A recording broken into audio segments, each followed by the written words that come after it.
Sanibonani ekhaya lamaphupho. Uma umusha kule channel ngicela ushaye usubscribe.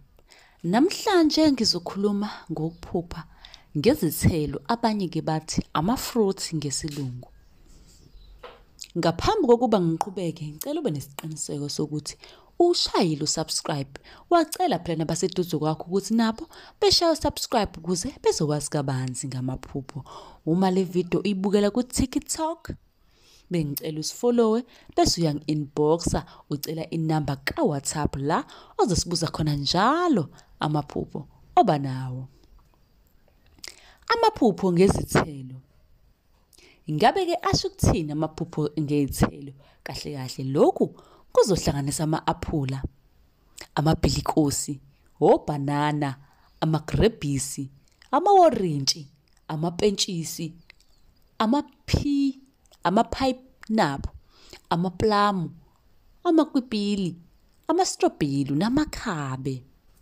Ake siqale nje la ukuthi amaphupho ngama-aphula. Uma uphupha ukuthi udla i-aphula kusho ukuthi kunezinto ezinhle ezizayo kuwena. Ngaphandle ke uma uwanambitha uwathola ukuthi lawo ma-aphula amuncu. Lokho kubika ibhadi ekusaseni lakho. Ake singene kuleli lokuphupha ngamagrebhisi. Uma uphupha ngamagrebhisi wadla kusho ukuthi umuntu ozoshada naye noma oshade naye uzokujabulisa.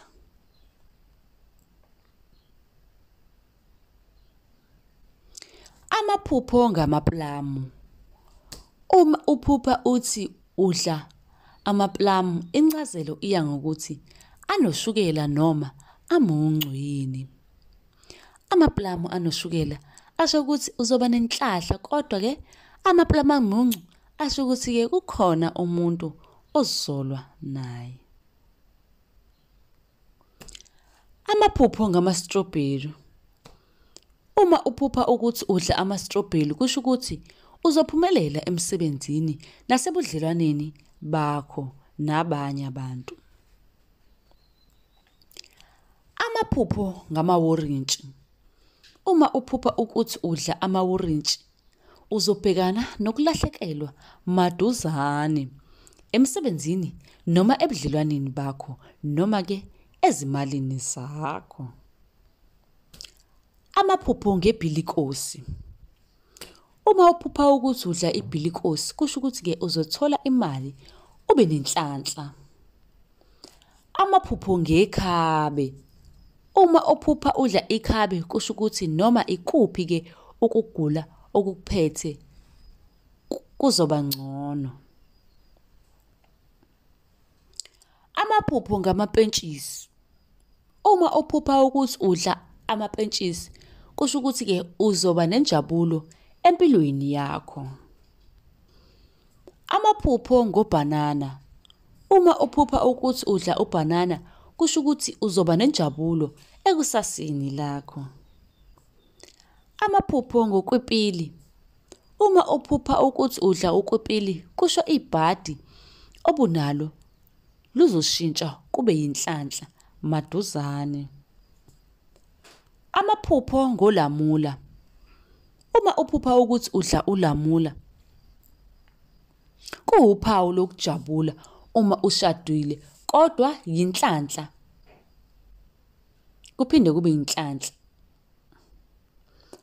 Amaphupho ngophayinapu.